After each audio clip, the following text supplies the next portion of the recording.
कोणतीही गाडी चांगली अथवा वाईट नसते, फक्त चालवण्याची पद्धतच चुकीची किंवा बरोबर असते. तुमचं मत नक्कीच मांडा. आज 27 डिसेंबर आहे 2025. संगमेश्वरच्या भागातील बहुतांश ॲक्सिडेंटच्या अपघातग्रस्त गाड्या आपल्याकडेच कॉल येतो आणि आपण शक्य तेवढी मदत करण्याचा प्रयत्न करतो. कधी कधी वेळेवर पोहोचत नाही, कधी कधी वेळेवर पोहोचतो. आज सकाळपासून तिसरा अपघात आहे. हा सकाळी डिझायरचा अपघात काढला आहे, त्यानंतर त्याचा व्हिडिओ केला नाही मी, आणि त्यानंतर एक स्विफ्टचा ॲक्सिडेंट काढला आहे आपण. ती गाडी डागडुजी करून आपण पाठवलेली आहे मुंबईला. आता हा तिसरा अपघात आहे आणि हा व्हिडिओ का करतो आहे, कारण सगळ्यांची टाटा या गाडीचा व्हिडिओ आहे. बघा अपघाताचं कारण काय आहे आणि गाडीचं कितपत नुकसान झालं आहे. आणि लोकांना किरकोळ दुखापत झाल्या, एवढं मोठं नाही आहे, पण गाडीचं नुकसान खूप मोठं आहे. आणि व्हिडिओ करण्याचं अनेक कारण असतं की जे आमचे शासन म्हणतं ना की रोड साईड अपघात खूप कमी व्हायला पाहिजेत, अपघातात लोकांचा जीव गेला नसला पाहिजे. 108 नंबर आमची ॲम्ब्युलन्स किती वेळात पोहोचली, सगळं काही उघड सांगणार आहे या व्हिडिओमध्ये. चला पाहूया पहिले गाडीचं अपघाताचं कारण आणि गाडीची कंडिशन. संगमेश्वर ते गावमेळा आहे आणि बघा ही आता कशी आली स्विफ्ट. हे बघा ही असं इथं येऊन डायव्हर्शन आहे, समोर खडी टाकलेली आहे आणि तिथंच एक छोटासा खड्डाही आहे. पण ज्या वेळेला गती जास्त असते ना त्यावेळेला हा टर्न बसत नाही, आणि टर्न न बसल्यामुळं किंवा वाहकाचं चालकाचं जर कंट्रोल गाडीवरती राहिलं नाही तर इथं अपघात 100% होतो.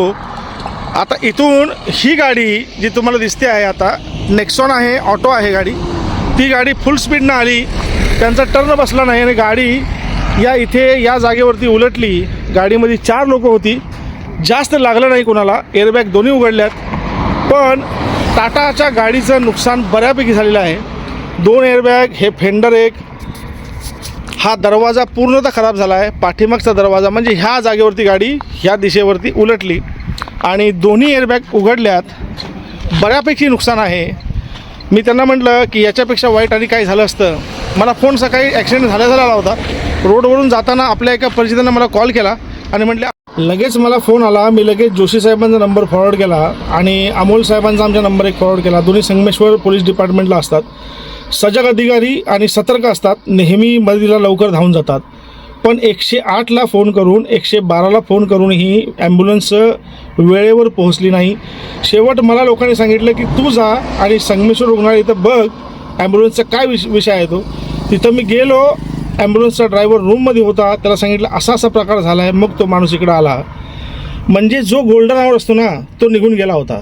चला दुखापत कमी होती, पण समजा दुखापत जास्त असती आणि ॲम्ब्युलन्स वेळेवर पोहोचली नसती मग किती विपरीत घटना घडली असती. असो, शासन आहे, असंच असतं. आपलं काम आहे लोकांच्यासमोर गोष्टी पोहोचवणे. टाटाची गाडी होती, फार दुखापत कमी झाली, खरं गाडीचं नुकसान खूप जास्त झालं. संगमेश्वर असू दे किंवा कुठलाही रोड असू दे, गाडी कुठलीही असू दे, आपण चालवताना आपल्या स्पीडचं लिमिट असलंच पाहिजे. आणि गाडी वळणावरती किती स्पीडनं आपण टर्न घ्यायचा आहे हे आपण ठरवलं पाहिजे, कारण मनावरचा ब्रेक उत्तम ब्रेक असतो.